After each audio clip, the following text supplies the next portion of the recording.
Hello students, આજે આપણે ધોરણ 12નું ચેપ્ટર નંબર 6 ના લેક્ચર નંબર 18માં હ્યુમન જીનોમ પ્રોજેક્ટ, તો એના વિશેની આપણે ચર્ચા કરવાની છે. હ્યુમન જીનોમ પ્રોજેક્ટ આ પ્રશ્ન આપણે 3 ભાગમાં ચલાવવાનો છે, એટલે કે એક જ ટોપિકને આપણે 3 પીરિયડ ભરવાના છે. તો હ્યુમન જીનોમ પ્રોજેક્ટનો આજે આપણે પ્રથમ પીરિયડ લઈએ છીએ, લેક્ચર નંબર 18. તો એમાં હ્યુમન જીનોમ પ્રોજેક્ટ એટલે શું, એના લક્ષ્યાંકો કેવા હતા, એના વિશેની આપણે સામાન્ય માહિતી લેશું. આવતા પીરિયડમાં આપણે હ્યુમન જીનોમ પ્રોજેક્ટની કાર્યપ્રણાલી, એની કાર્યપદ્ધતિ કેવી છે, તો ખાસ કરીને 2 પ્રકારની એની કાર્યપદ્ધતિ, તો એનો આપણે અભ્યાસ કરવાનો છે. તો આજના પીરિયડમાં હ્યુમન જીનોમ પ્રોજેક્ટ એના વિશેની આપણે આમ તો સામાન્ય માહિતી લેવાની છે. તો સૌથી પહેલાં તો સજીવ પાસે જે ડીએનએનો અણુ છે આપણને ખબર છે. તો સજીવ પાસે જે ડીએનએનો અણુ છે એ ડીએનએ સજીવનું જનીન દ્રવ્ય છે, અથવા એ ડીએનએના અણુને આપણે આનુવંશિક દ્રવ્ય કહીએ છીએ. તો આપણને ખબર છે એક પેઢીમાંથી બીજી પેઢીમાં લક્ષણોનું વહન થઈ શકે છે, એના માટેનું કારણ ડીએનએ છે. તો કોઈપણ ડીએનએના અણુમાં, સજીવના ડીએનએના અણુની અંદર પોલીન્યુક્લિયોટાઇડની 2 શૃંખલા છે, અને બંને શૃંખલાઓ એકબીજાના પ્રતિ સમાંતર છે. તો એ શૃંખલાની અંદર જે ન્યુક્લિયોટાઇડનો ક્રમ છે એ જ ખરેખર આનુવંશિક માહિતી છે. તો ડીએનએના અણુમાં આવેલો ન્યુક્લિયોટાઇડનો ક્રમ, નાઇટ્રોજન બેઝનો ક્રમ આપણને ખબર છે. એ હોય તો સામે ટી હોય, જી હોય તો સી હોય, સી હોય તો પાછું સામે જી હોય. તો અલગ અલગ સજીવના ડીએનએના અણુની અંદર આ જે ન્યુક્લિયોટાઇડનો ક્રમ છે એ અલગ અલગ છે. તો અલગ અલગ સજીવના ડીએનએના અણુમાં આ ન્યુક્લિયોટાઇડના ક્રમ જે અલગ અલગ છે એ અલગ અલગ પ્રકારની આનુવંશિક માહિતી છે. તો એક પેઢીમાંથી બીજી પેઢીમાં લક્ષણોનું વહન, આનુવંશિક માહિતીનું વહન જે થાય છે એ ડીએનએની અંદર આવેલા ન્યુક્લિયોટાઇડના ક્રમ સ્વરૂપે છે. તો આનુવંશિકતાની માહિતી જે ડીએનએના અણુમાં ન્યુક્લિયોટાઇડના ક્રમ સ્વરૂપે ખરેખર આવેલી છે.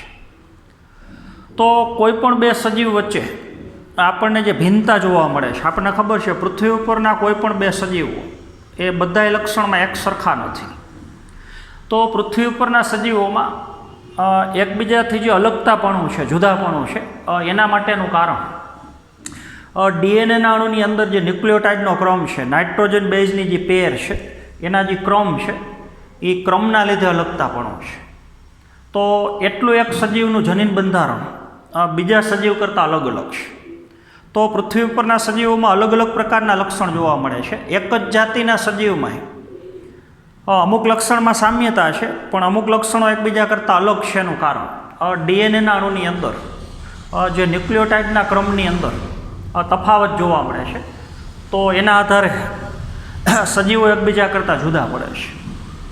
તો વૈજ્ઞાનિકો માટે કુતૂહલ પ્રેરક સૌથી અગત્યની બાબત એ હતી કે પૃથ્વી ઉપરના કોઈ પણ 2 સજીવ જો સરખા ન હોય તો એના ડીએનએના અણુની અંદર ન્યુક્લિયોટાઇડનો ક્રમ અલગ અલગ છે.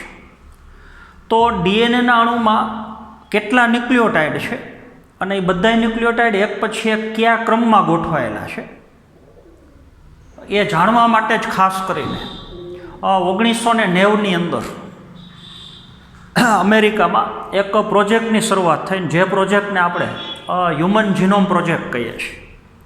તો હ્યુમન એટલે મનુષ્ય, જીનોમ એટલે મનુષ્યના શરીરમાં આવેલા કુલ જનીનો, અને એ જનીનોની અંદર ન્યુક્લિયોટાઇડ છે કયા ક્રમમાં ગોઠવાયેલા છે એ જાણવા માટેનો મોટો પ્રોજેક્ટ.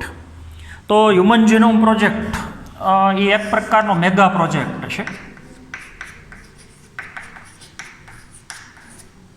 હ્યુમન જીનોમ પ્રોજેક્ટને મેગા પ્રોજેક્ટ કહીએ છીએ તો એના માટેના ઘણા બધા કારણો છે. એક તો મનુષ્યનું જે આખું જીનોમ છે બરાબર આપણે સમજવાનું છે. તો મનુષ્યની અંદર કોઈ પણ દ્વિકીય કોષમાં 2n કોષમાં 23 જોડ રંગસૂત્ર છે. તો એમાંથી 2 રંગસૂત્ર સરખા છે, એટલે 23 જોડ રંગસૂત્રમાંથી આપણે એક રંગસૂત્ર લઈ લઈએ તો 23 રંગસૂત્ર છે. અને 23 રંગસૂત્ર ઉપર જે ડીએનએનો અણુ છે 23 જ રંગસૂત્રો લેવાના. તો એ જનીનનો એક સમૂહ છે. બીજા 23 રંગસૂત્ર ઉપર જે ડીએનએ નો આખો સમૂહ છે જનીનનો, એ જનીનનો બીજો સમૂહ છે. તો હ્યુમન જીનોમ એટલે 23 રંગસૂત્ર ઉપર આવેલું ટોટલી જનીન દ્રવ્ય, એની ઉપર આવેલા ટોટલ જનીન અથવા એની ઉપર આવેલા ટોટલ ન્યુક્લિયોટાઇડ, એ આખું આપણું જીનોમ છે. અને એને સમજવા માટેનો આખો પ્રોજેક્ટ. તો હ્યુમન જીનોમ પ્રોજેક્ટ એ આપણે શરૂ કરી શક્યા. હ્યુમન જીનોમ પ્રોજેક્ટમાં આપણને સફળતા મળી. તો એના માટેનું મુખ્ય કારણ છે બાયોટેકનોલોજી. તો બાયોટેકનોલોજીની ખાસ કરીને પદ્ધતિ આપણને ખબર છે પુનઃસંયોજિત DNA technology, recombinant DNA technology. તો પુનઃસંયોજિત ડીએનએ ટેકનોલોજીનો વિકાસ થવાથી બાયોટેકનોલોજીની અંદર આપણે આગળ વધ્યા, જેના લીધે કોઈપણ સજીવના કોષમાંથી આપણે ડીએનએનું અલગીકરણ કરવા માટે સક્ષમ બન્યા. ડીએનએનું આપણે અલગીકરણ તો કરી શક્યા, એ ડીએનએના અણુના આપણે ટુકડાએ કરી શક્યા, અને જરૂરિયાત પ્રમાણે ડીએનએના અણુનું આપણે પ્રવર્ધન, આપણે ખબર છે રિકોમ્બિનન્ટ ડીએનએ ટેકનોલોજી દ્વારા, એના દ્વારા કૃત્રિમ માધ્યમમાં કોઈપણ સજીવનું ડીએનએ એની કોપીની સંખ્યા એને આપણે કૃત્રિમ રીતે સંશ્લેષિત કરવા માટે સક્ષમ બન્યા. તો જેના લીધે આપણે હ્યુમન જીનોમ પ્રોજેક્ટની અંદર આપણે જે લક્ષ્યાંકો નક્કી કર્યા હતા સમજવા માટેના, એ લક્ષ્યાંકો આપણે છે એ પાર પાડી શક્યા. તો બાયોટેકનોલોજીની પદ્ધતિ દ્વારા ડીએનએનું અલગીકરણ, ફરી પાછું ડીએનએના અણુનું પ્રવર્ધન, ડીએનએના અણુના ટુકડા કરવાની ક્રિયા, એને બીજા સજીવના જનીન સાથે જોડવાની ક્રિયા, એવી ટેકનિકના લીધે આપણે હ્યુમન જીનોમ પ્રોજેક્ટ એને પૂરેપૂરો આપણે સફળ બનાવી શક્યા. તો હ્યુમન જીનોમ પ્રોજેક્ટ બરાબર આપણે સમજવાનો છે. શેના માટેનો પ્રોજેક્ટ છે? મનુષ્યમાં આખા ડીએનએના અણુમાં થઈ આપણને ખબર છે મનુષ્યનો ડીએનએનો અણુ 2.2 મીટર લાંબો છે. તો 2.2 મીટર લાંબા ડીએનએના અણુમાં કુલ જનીન કેટલા છે? 2.2 મીટર લાંબા ડીએનએના અણુમાં કુલ ન્યુક્લિયોટાઇડની સંખ્યા કેવી છે? જનીનો કયા ક્રમમાં ગોઠવાયેલા છે? જનીનની અંદર ન્યુક્લિયોટાઇડના ક્રમ કેવા છે? જનીનો કેટલા છે? કયા ક્રમમાં ગોઠવાયેલા છે? ન્યુક્લિયોટાઇડની કુલ સંખ્યા કેવી છે? ન્યુક્લિયોટાઇડના ક્રમ કેવા છે? એ બધી જે માહિતી છે, ડેટા બેઝ છે, એનો સંગ્રહ કરવાની ક્રિયા. તો ખાસ કરીને હ્યુમન જીનોમ પ્રોજેક્ટના એ બધા લક્ષ્યાંકો હતા. તો આખું મનુષ્યનું જનીન બંધારણ, આખું મનુષ્યનું જીનોમ એ સમજવા માટેનો મોટો પ્રોજેક્ટ, જેને આપણે મેગા પ્રોજેક્ટ કહીએ છીએ. મેગા પ્રોજેક્ટ કહીએ છીએ એના માટેનું કારણ ઘણી બધી ક્રિયાનો અભ્યાસ કરવાનો હતો, અને જે ક્રિયાઓનો અભ્યાસ કરવાનો હતો એ બધી ક્રિયાઓ એકદમ જટિલ હતી, અને પ્રોજેક્ટ માટેનો જે ખર્ચ છે એનું જે બજેટ નક્કી કરવામાં આવ્યું એ બજેટ બહુ મોટું હતું અને લાંબા સમય માટેનો પ્રોજેક્ટ હતો, અને જેથી આપણે એને મેગા પ્રોજેક્ટ કહીએ છીએ. તો એની આપણે થોડી માહિતી લઈએ.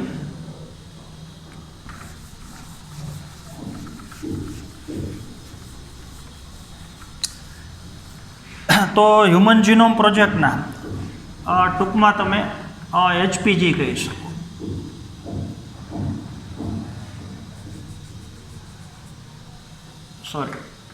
HGP, human genome project.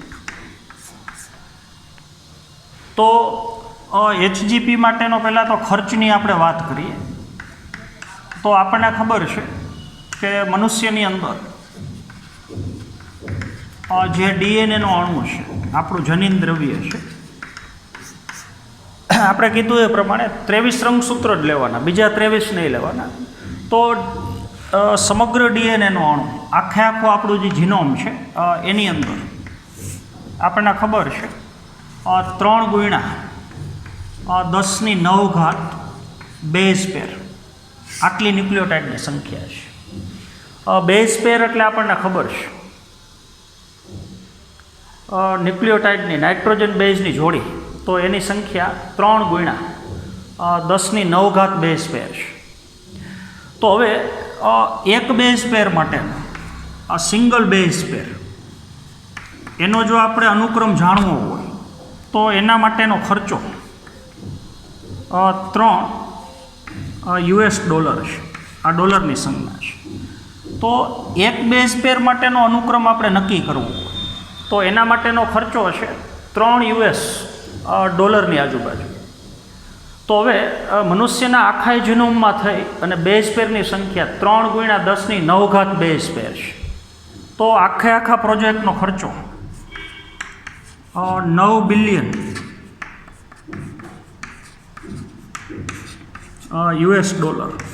આટલો પ્રોજેક્ટનો ખર્ચો છે.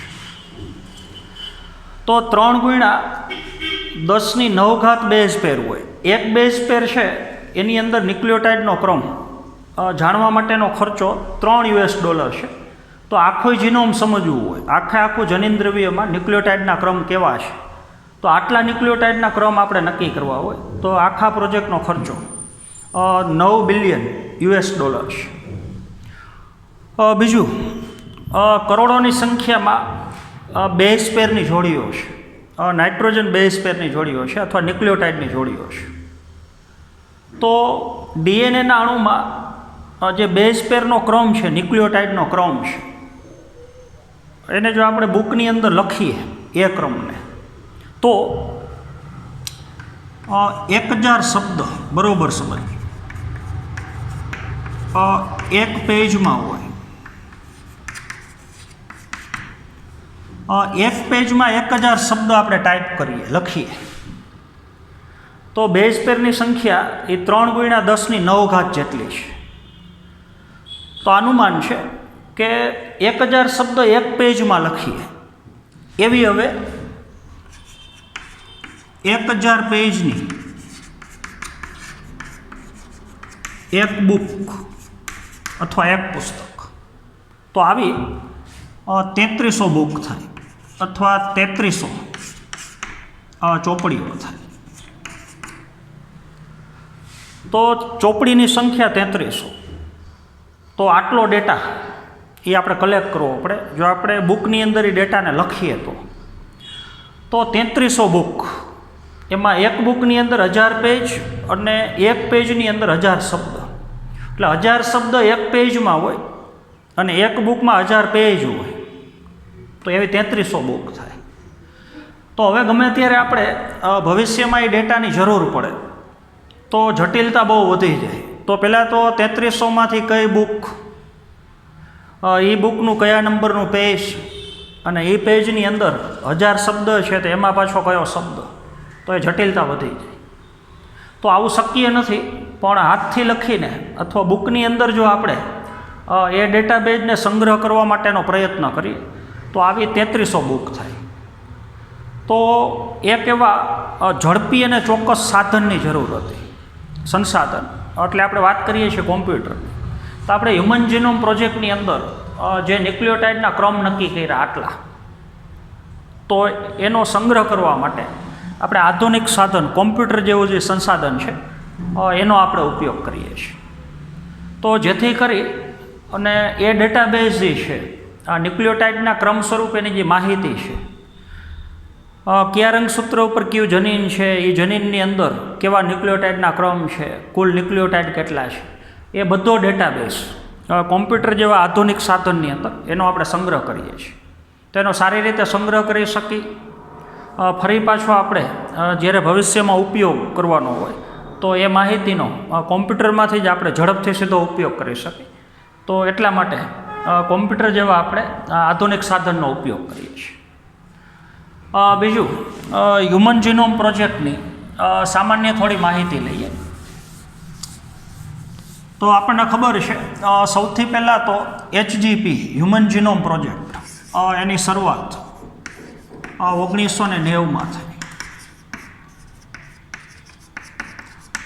તો શરૂઆત 1990માં થઈ અને ત્યારબાદ પ્રોજેક્ટ 13 વર્ષનો તો પ્રોજેક્ટ માટે 13 વર્ષ નક્કી કરવામાં આવ્યું.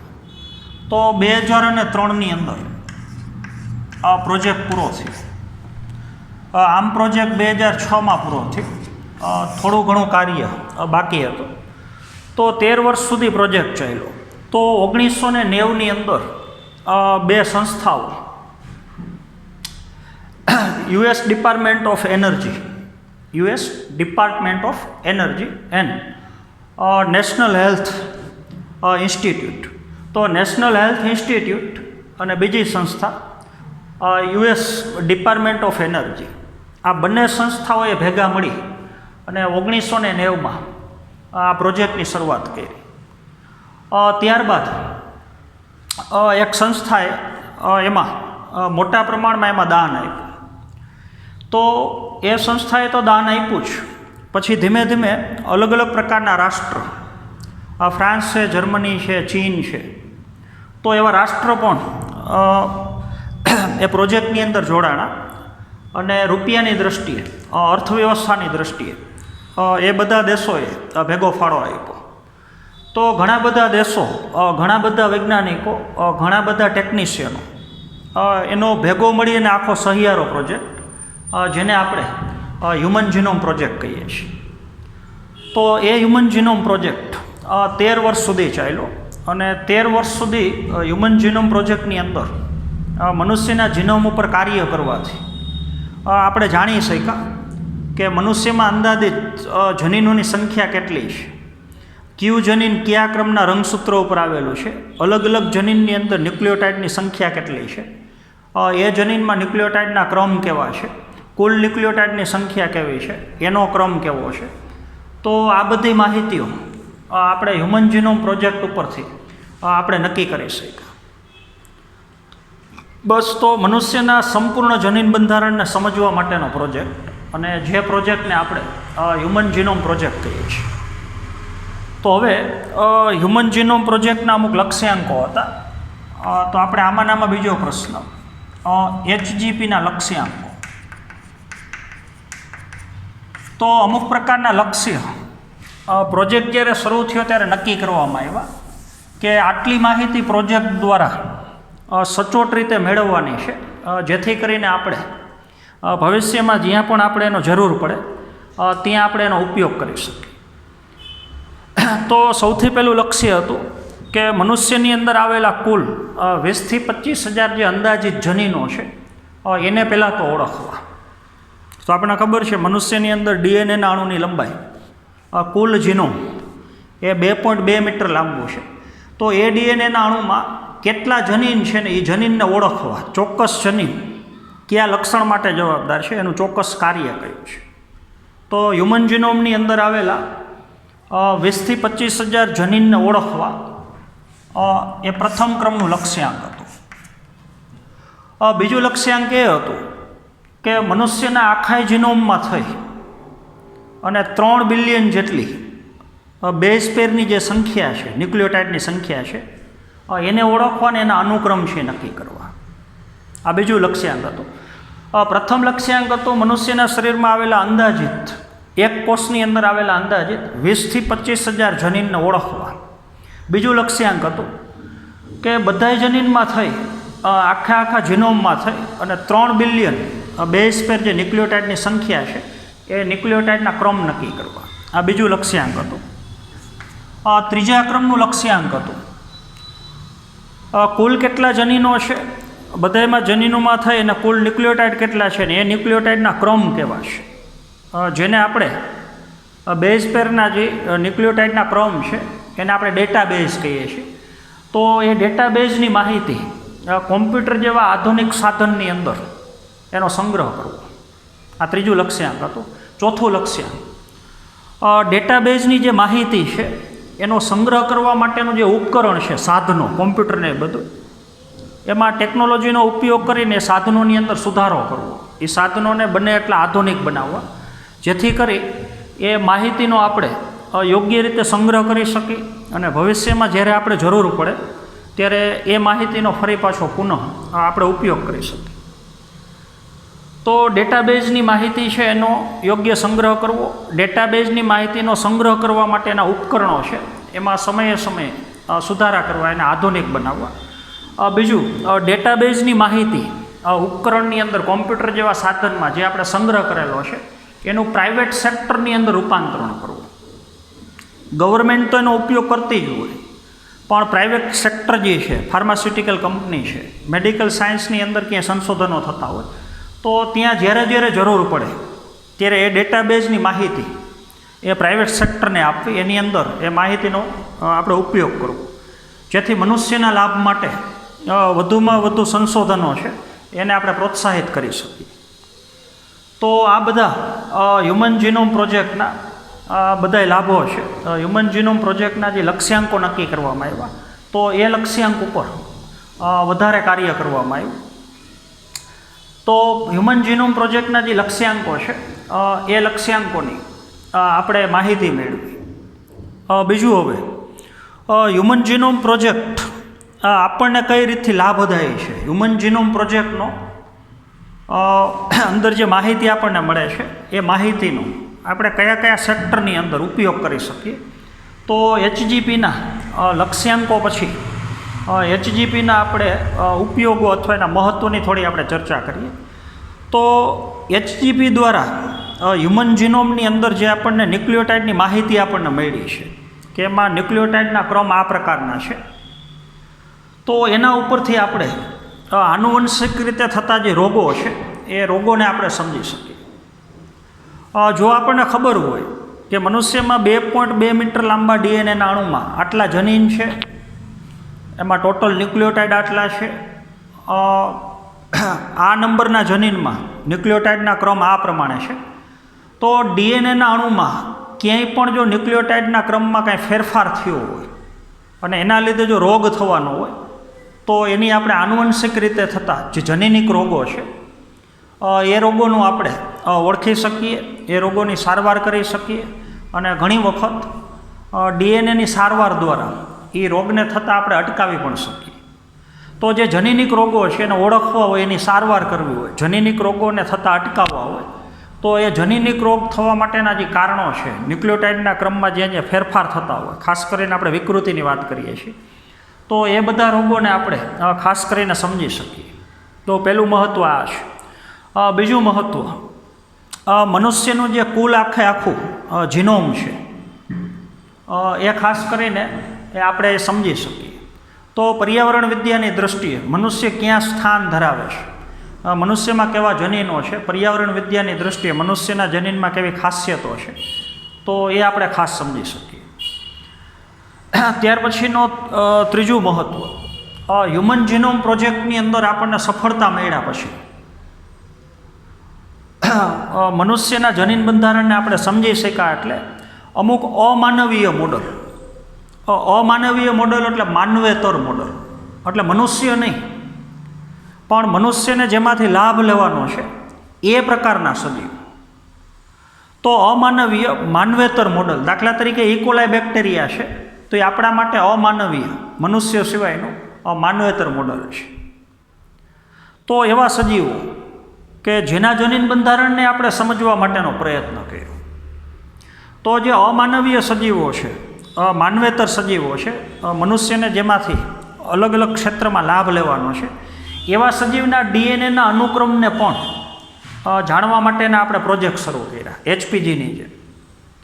તો એવા ઘણા બધા સજીવો છે, બેક્ટેરિયા છે, યીસ્ટ છે, એક પ્રકારની રાય વનસ્પતિ છે, તો સૂત્રકૃમિ છે.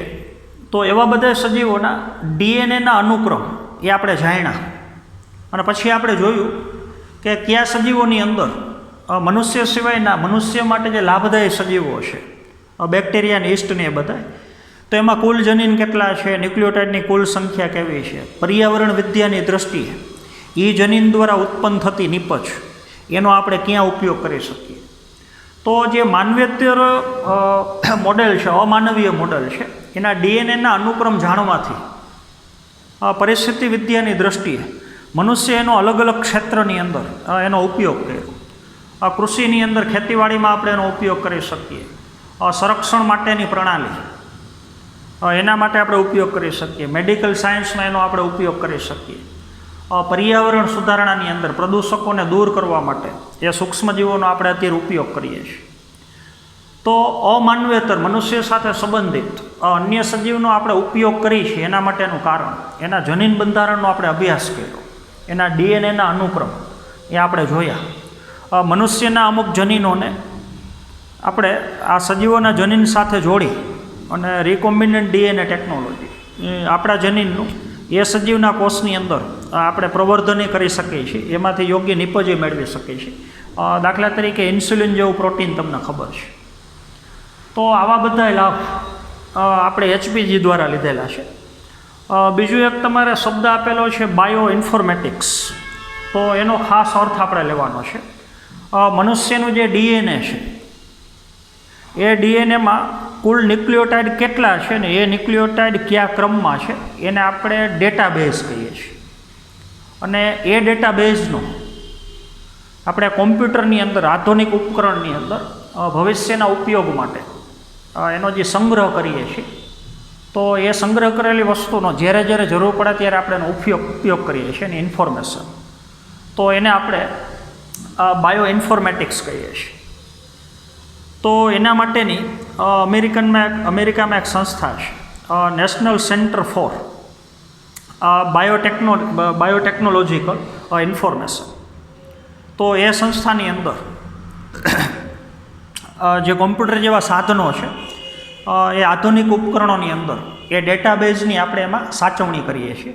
તો એને બાયો ઇન્ફોર્મેટિક્સ કહીએ છીએ. તો ડેટાબેઝની જે માહિતી છે આપણી પાસે એ માહિતીનો સંગ્રહ કરવાની ક્રિયા, જ્યારે જરૂર પડે ત્યારે માહિતીનો ઉપયોગ કરવાની ક્રિયા, કે યોગ્ય જનીન હોય તો ન્યુક્લિયોટાઇડના ક્રમ કેવા હોય અને વિકૃત જનીન થાય તો ન્યુક્લિયોટાઇડના ક્રમ ક્યાં ચેન્જ થયેલા છે.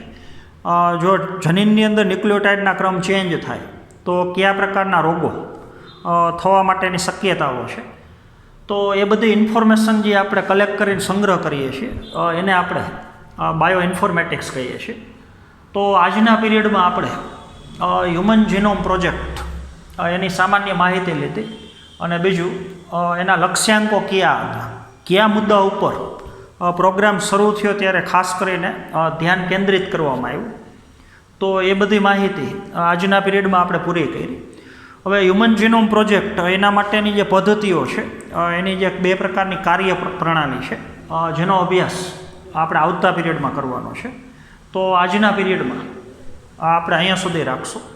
Thank you.